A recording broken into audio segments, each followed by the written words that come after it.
What's up mga boss? What's up mga boss? Check it. What's up mga boss? What's up mga Check it. boss?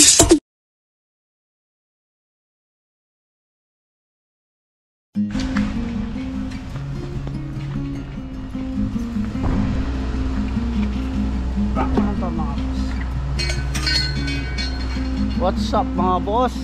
Kamusta kayo? Nawa po kayo ay safe ngayong oras na to mga boss. Kung nasan man po kayo nandun ngayon. Pinastart namin yung sasakyan namin mga boss. Kahit hindi naman namin gagamitin. Kasi kagabi aalis dapat si Mrs. May bibilin siya. Ayaw mag-start ng sasakyan namin mga boss. Ngayon inayos pa yan ni Mrs. Tinatry niya yung start, ayaw mag-start. Ngayon naghanap pa kami ng kaibigan na mayroong jumper. Yung isa naming baker meron yung jumper eh. Sinubukan naming pa-start pero hindi nag-okay kasi hindi yata compatible kasi maliit yung kotse niya tapos truck yung sa amin. So ngayon may nagsuggest sa isang kaibigan na sa isa naming kaibigan daw ako lumapit. Ayun, nung na-jumper na siya, isang start lang okay na siya agad. Mga boss, dito na kami sa part-time. Mamaya na lang ulit. Alam mo na mga boss. What's up mga boss? Mga boss, uwi na naman tayo. 8 hours ako ngayon pumasok mga boss. Kung mapupunan nyo, mag-isa na lang ako. Kasi si Mrs. 9 to 2 lang yon.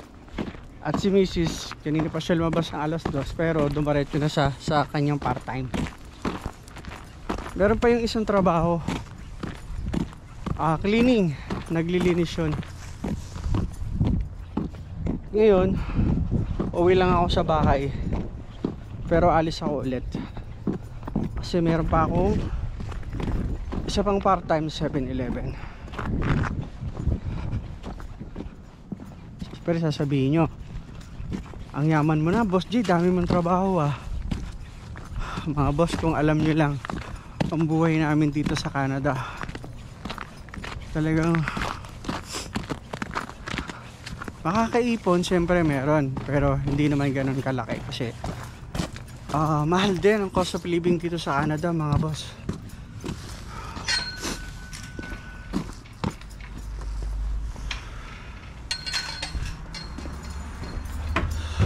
Palit lang ako ng damit tapos diretso na ako 7-Eleven. Samahan niyo ako mga boss.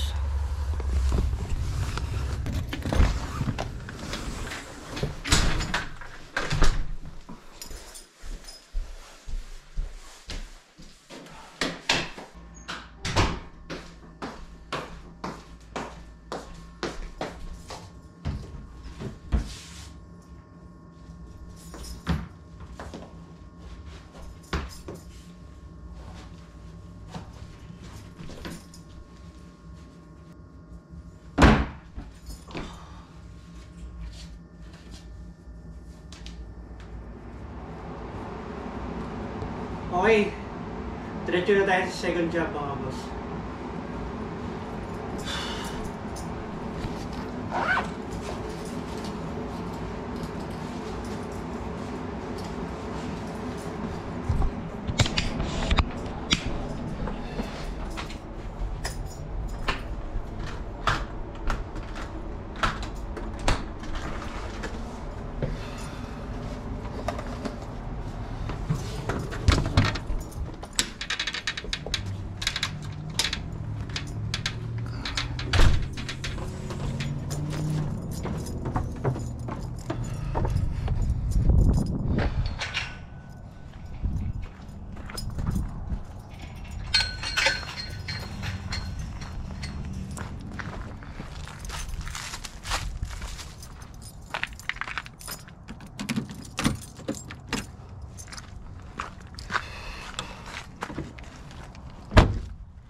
go mga boss.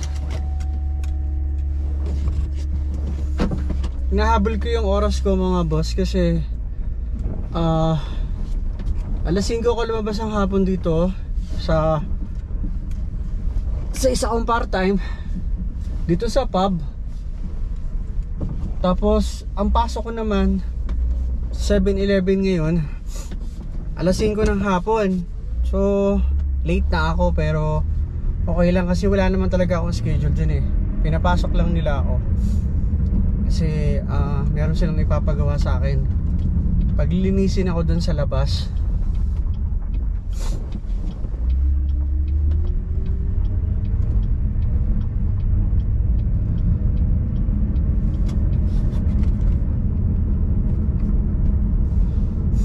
Sayang kasi mga boss eh. Kahit 4 na oras lang, malaking bagay pa rin yun.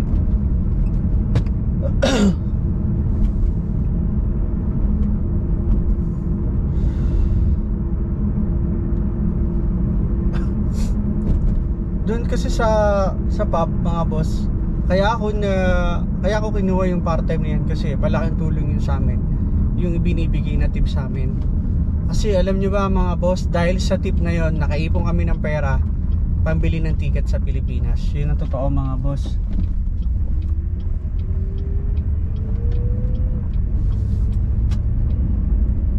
Isa yun sa malaki ang naitutulong sa amin. Matagal bago ka makaipon, syempre, di ba? So isa din sa naitutulong sa amin ng tip na yun, pandagdag din namin sa mga bayarin sa mga bills dito sa Canada.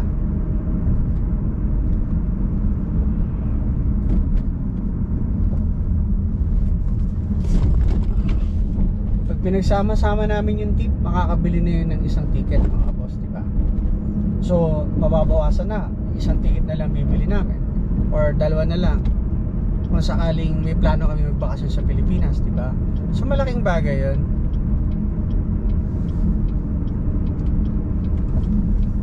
Abot pa naman ako mga boss eh. Dito na ako 7-Eleven.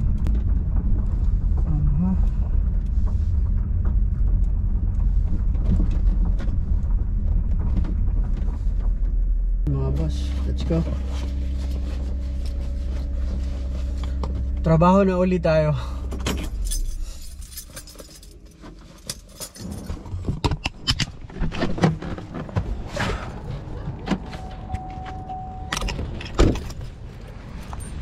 Laki ng Raven oh.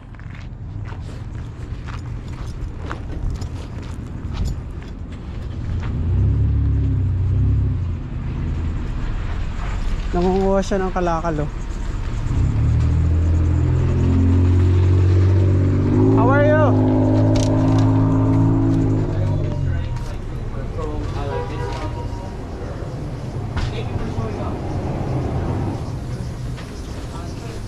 Trabaho na ako mga boss.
Lamig mga boss. May muna tayong tubig sa loob. Gusto ko ng maligamgam na tubig. Lamig. Kamay ko.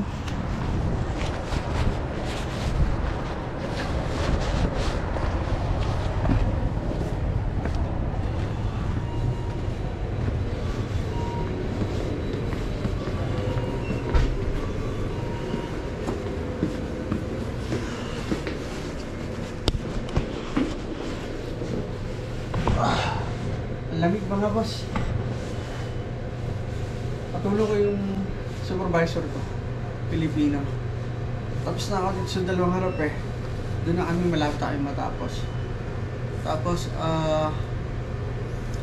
lilinisin namin yan. Kung nasa tagliran ko, yan yung mga buhangin dyan. Tapos sa kabila rin.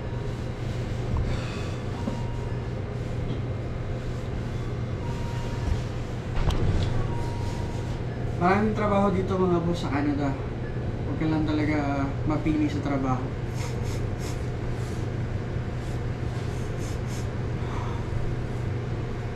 Kalaban nga lang natin mga Pilipino yung lamig. Hindi ako makatagal doon sa labas pag sobrang lamig. Pag mga ilang oras na ako, napasok ako sa loob. Lamig kasi.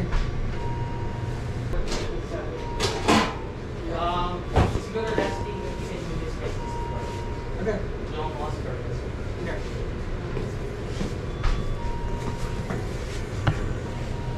Kain muna tayo mga boss.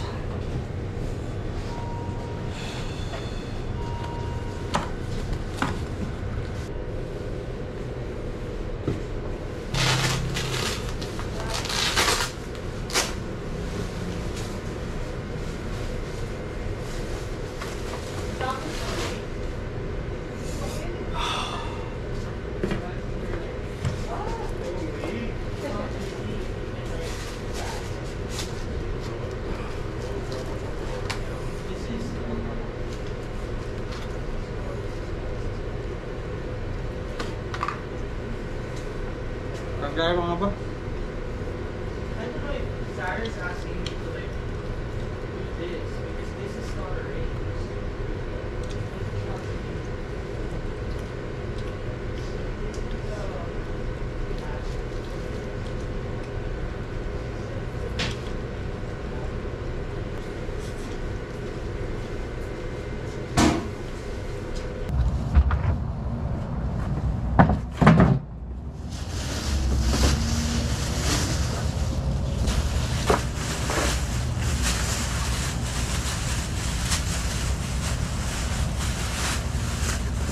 Kunin ko lahat ng basura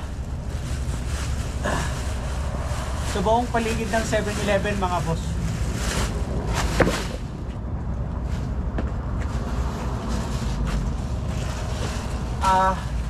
Isa ito sa trabaho namin dito sa 7-Eleven. Kahit winter pa yan mga boss, summer o winter, kahit gaano kataas yung temperature ng lamig, kailangan mong kolektahin lahat ng basura dito sa gasoline station, dito sa mga pump, at sa harap at sa likod ng 7-Eleven.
May basura ko mga boss.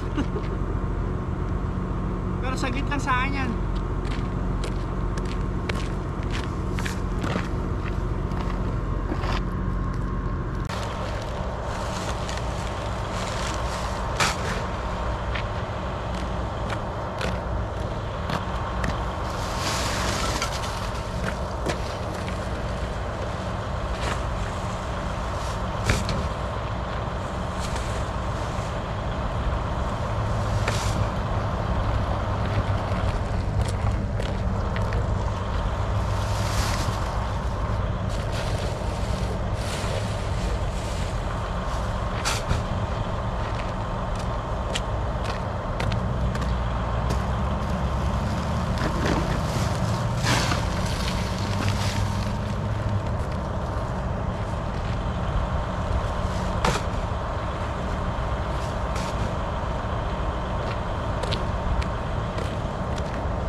Yeah, okay.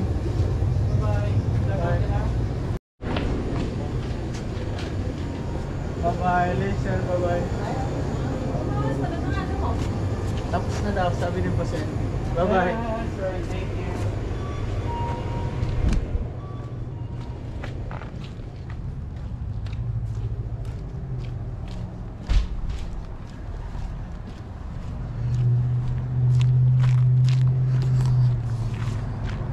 Pauwi na ako mga boss. Whew.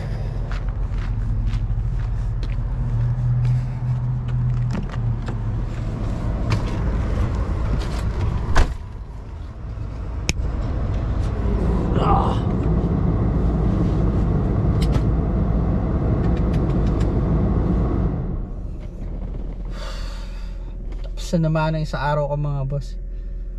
Pagod. Lamig pa sa labas. Para akong sinipon dun ah.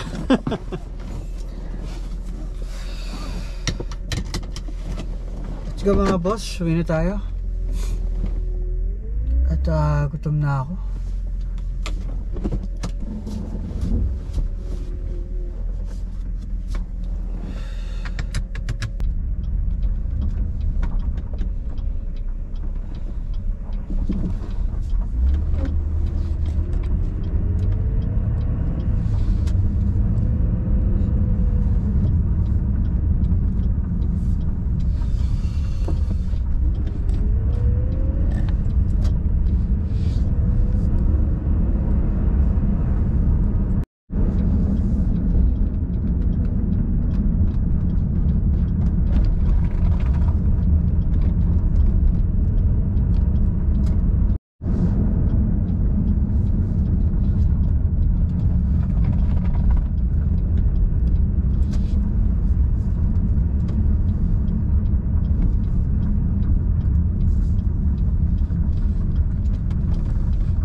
Bahay na tayo mga boss.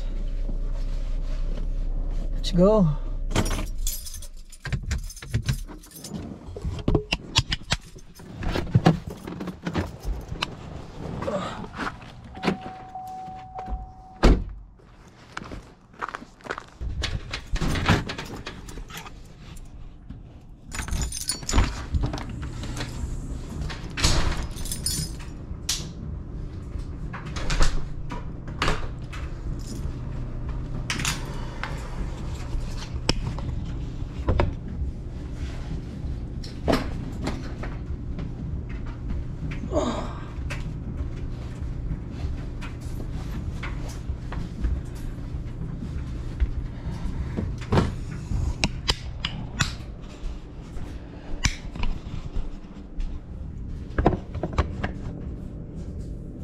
Mga boss, dito na ako sa bahay.